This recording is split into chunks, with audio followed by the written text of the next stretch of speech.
திமுகவும் காங்கிரஸும் பேச்சுவார்த்தை நடத்திட்டு இருக்குன்றத அவர் ஒத்துக்கிறாரு. அதுல எதுவும் முடிவு வரல. அதே சமயத்துல தாவேகா எங்களை கூப்பிடுறாங்க. அவங்களுக்கு எங்க பலம் தெரிஞ்சிருக்கு. அந்த இன்னொரு வார்த்தை அவங்களுக்கு எங்க பலம் தெரிஞ்சிருக்கு அப்படின்றார். எங்க ஸ்ட்ரென்த் அவங்களுக்கு தெரிஞ்சிருக்கு, எங்களை கூப்பிடுறாங்க அப்படின்றாரு. அப்ப திமுகவுக்கு ஸ்ட்ரென்த் தெரியலையா? திமுகவோட தொடர்ந்து 3 எலெக்ஷனா கூட்டணியில் இருக்கீங்க. 3 தடவையும் வெற்றியை பார்த்துட்டு இருக்கீங்க. உங்க தலைமை இதுவரையும் திமுகவோட கூட்டணி இல்லைன்னு சொல்ல வரல. இல்ல இந்த எலெக்ஷனுக்கு நாங்க புதுசா ட்ரை பண்ணுவோம், நாங்க பல பேர்கிட்ட பேசிட்டு இருக்கோம்னு நீங்க சொல்லவும் இல்லை. சோழங்கரை இந்த பேச்சுவார்த்தையில் ஈடுபட்டுனா என்னை சந்திக்க வேண்டாம், அவர் எங்க ஆட்களை சந்திச்சா போறோம்னு ஸ்டாலின் தெளிவா சொல்லிட்டாரு. சோழங்கரை வேண்டான்ட்டார். ராகுல் காந்தியும் நிறைய கேளுங்க, நம்ம அதிக இடங்கள் நிக்கணும், நம்ம எப்பவுமே குறைவா நின்றுட்டே இருக்கோம்ன்றாரு. அப்போ அதுக்கு இவங்க கேக்குறாங்க, அதிக இடங்கள் கொடுத்தா நாங்க தானே வேலை செய்யணும், நீங்களா வேலை செய்ய போறீங்க, எங்க ஆட்கள் தானே வேலை செய்யணும், உங்களுக்கு ஆள் இருக்காங்களா, கேடர் இருக்காங்களா வேலை செய்யறதுக்கு?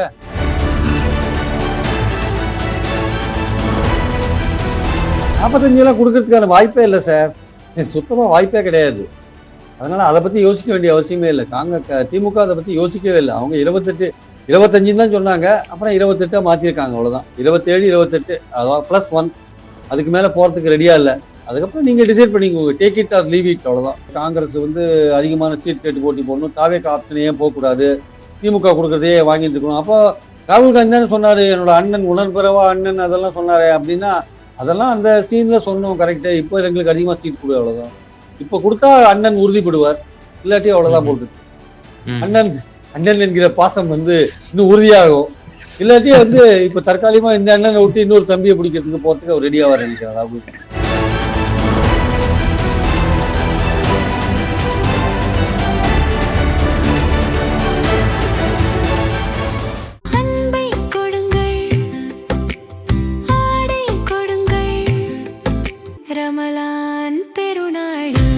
Super Saravana stores.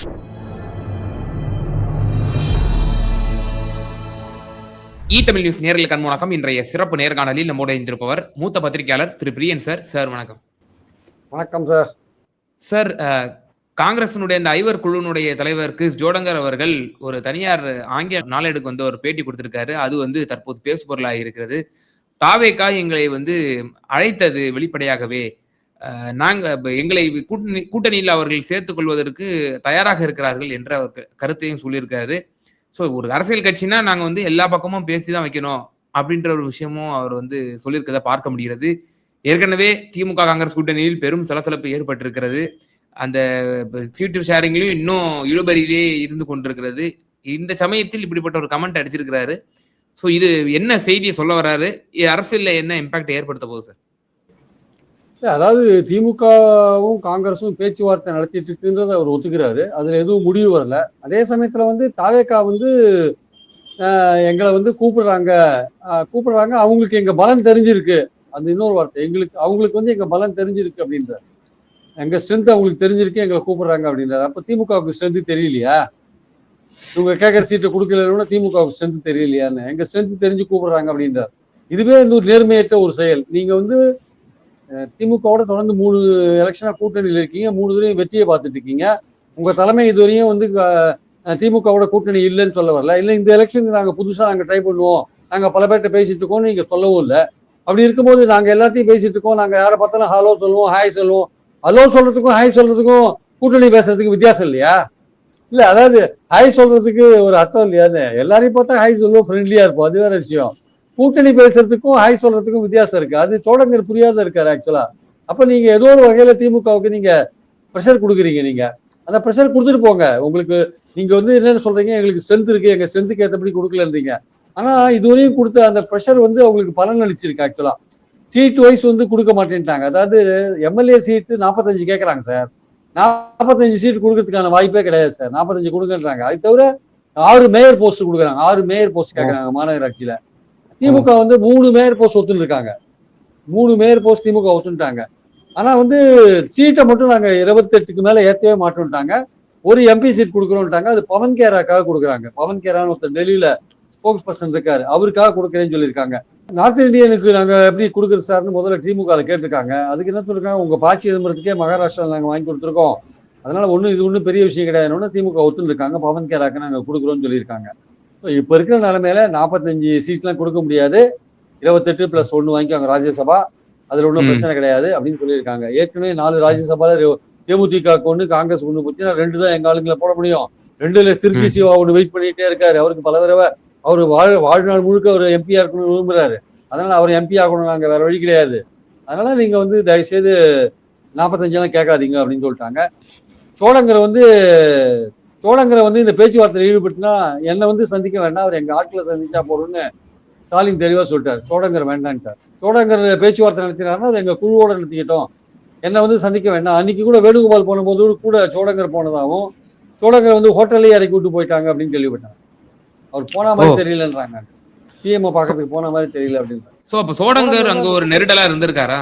அவர் குட்டையை குழப்பிட்டாருன்றாங்க. சோழங்கர் வந்து ரொம்ப குழப்பிட்டாரு, இந்த கூட்டணியை வந்து ரொம்ப பலவீனப்படுத்திட்டார் அப்படின்றாங்க. அப்படின்னு சிஎம் நினைக்கிறாராம். நல்லா தெளிவா ஓடி இந்த ஒரு ஆத்துல வந்து ஒரு கள்ள தூக்கி போட்டார் சோழங்கர்.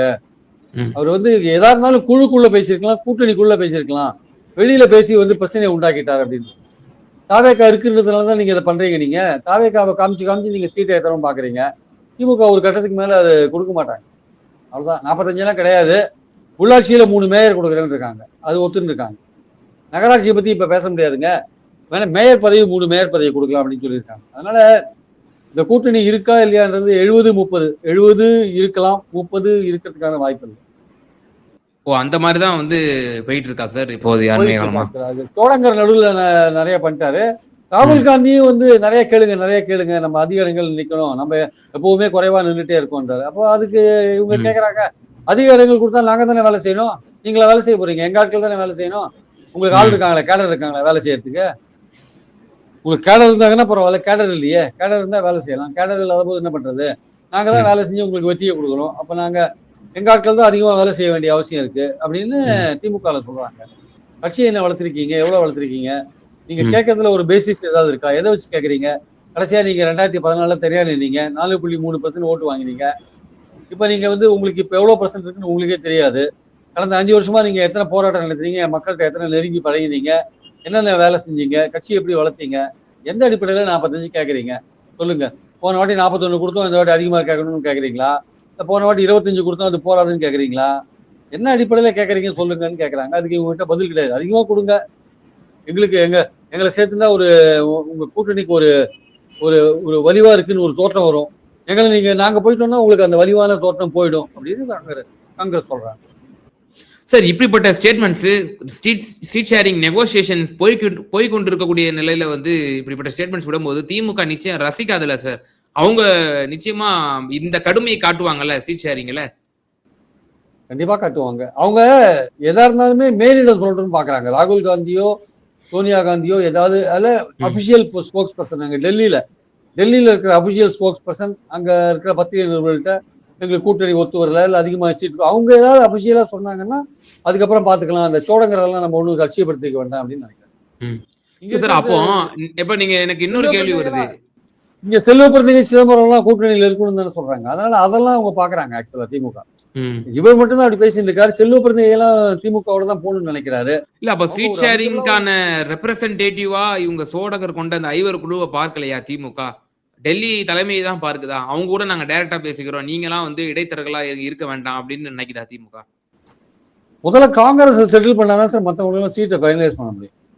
அது இருக்கா இல்லையா தெரிஞ்சுக்கணும்ல, முதல்ல அதுக்கு எவ்வளவு கொடுக்குறாங்க இல்லைன்னு தெரிஞ்சுக்கணும்ல. 30, 35, 25 திமுக வந்து தன்னோட போட்டி போடுற இடங்களை குறைக்க வேண்டிய அவசியம் இருக்கு, எவ்வளவு குறைக்கணும் அதெல்லாம் இருக்குல்ல.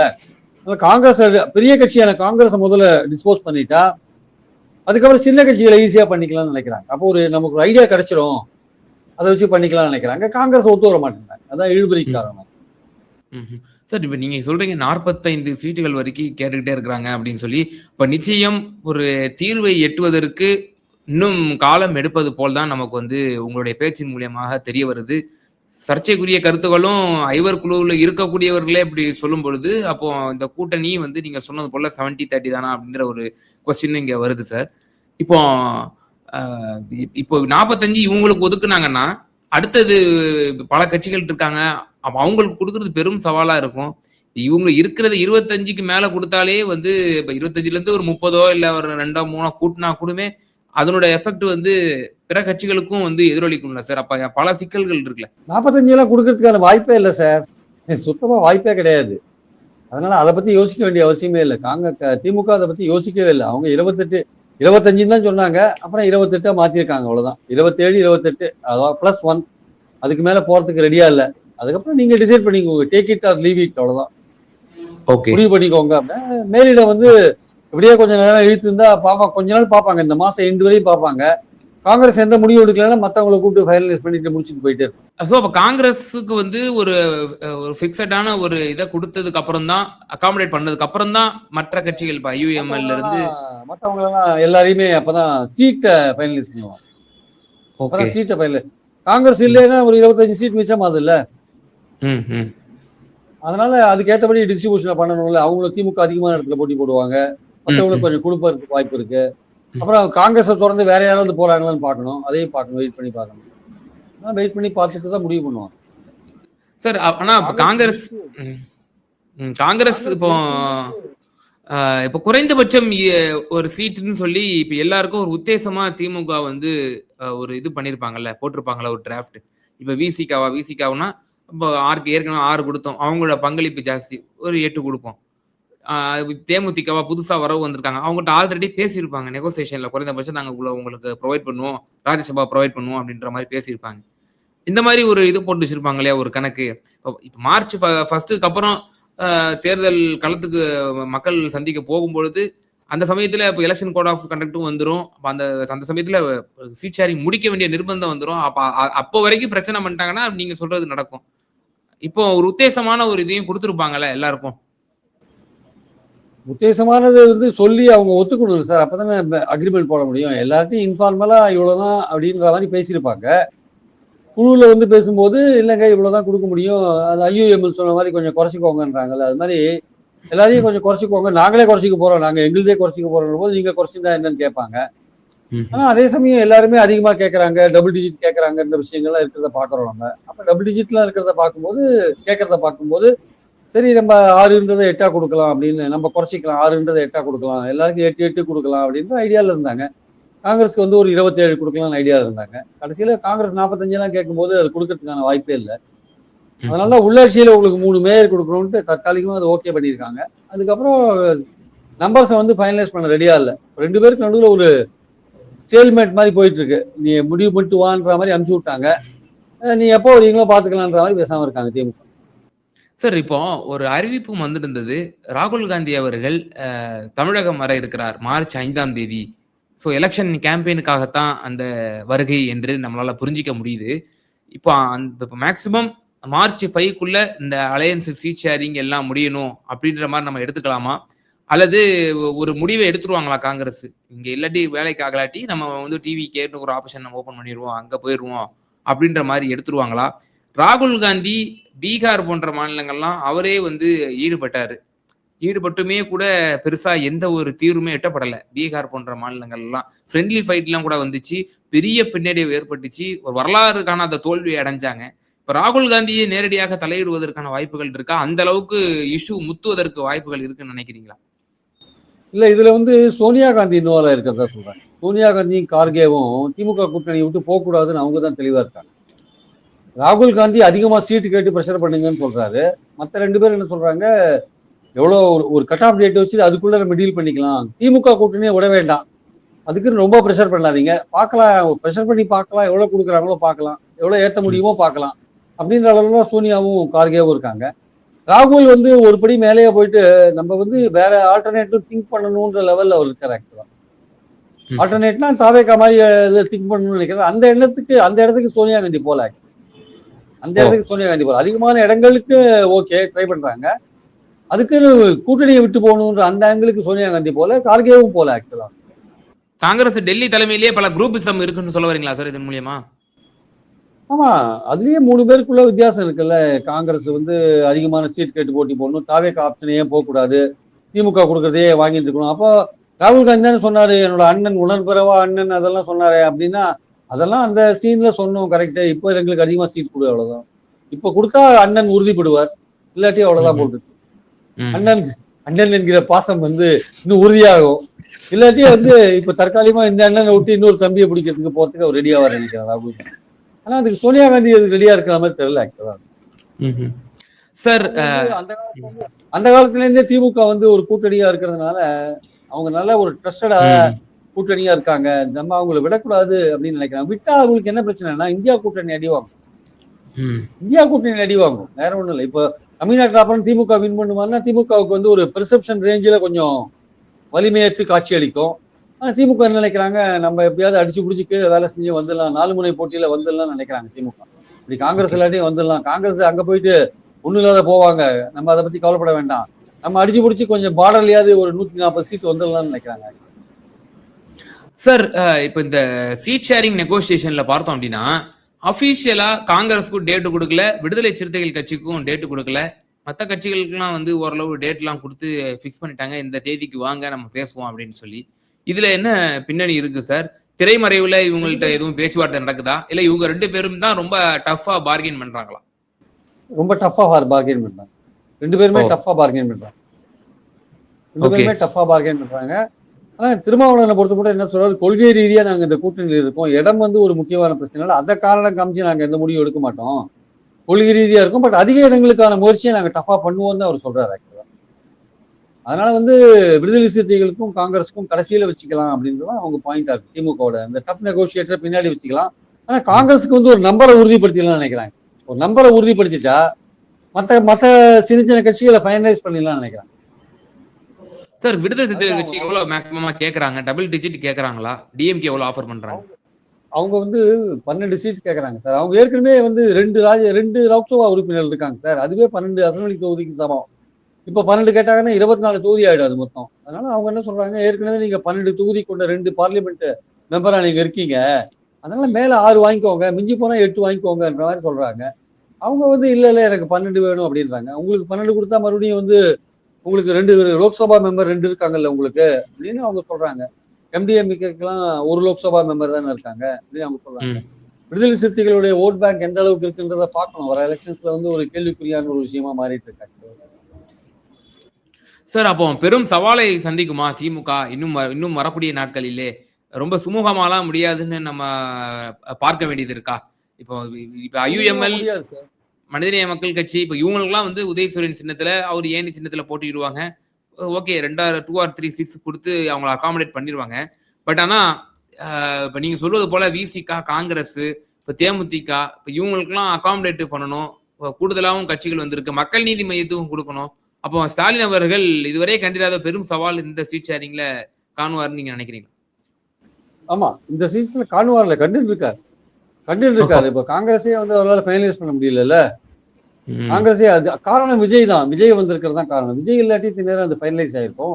விஜய்னு ஒரு ஆப்ஷன் அங்க இருக்கிறதுனால அதை வச்சு கேம் ஆடுறாங்க. ஓகே, விஜய் கூட போல எவ்வளவு வின் பண்ணுவாங்க, விஜய் வந்து பாஜக எதிர்ப்பு தீவிரமா இருக்காரு, அதெல்லாம் காங்கிரஸுக்கு கவலை கிடையாது. விஜயை கூட்டிட்டு போனா கேரளால வின் பண்ணலான்னு அந்த ஒரு கருத்தோட்டத்துல இருக்காங்க. அது எவ்வளவு தூரம் நடக்கும்னு சொல்ல முடியாது. தமிழ்நாட்டுல காங்கிரஸ் அவ்வளவுதான், அதோட முடிஞ்சு போச்சு கதை, அவ்வளவு. விஜய் பத்தி ஓவர் எஸ்டிமேட் இருக்காங்க காங்கிரஸ், ஓவர் எஸ்டிமேட், அவருக்கு பெரிய அளவுக்கு ஆதரவு இருக்குன்ற மாதிரி ஒரு பிக்சரை வந்து இந்த இவங்க எல்லாம் கொடுக்குறாங்க, பிரவீன் சக்கரவர்த்தி எல்லாம் கொடுக்குறாங்க. நிச்சயமா சார். சமகால அரசியல் சூழ்நிலை குறித்து ரொம்ப தெளிவா எங்க நேயர்களுக்கு உங்க கருத்துக்களை பகிர்ந்தீங்க. ரொம்ப நன்றி. நன்றி, தேங்க்யூ.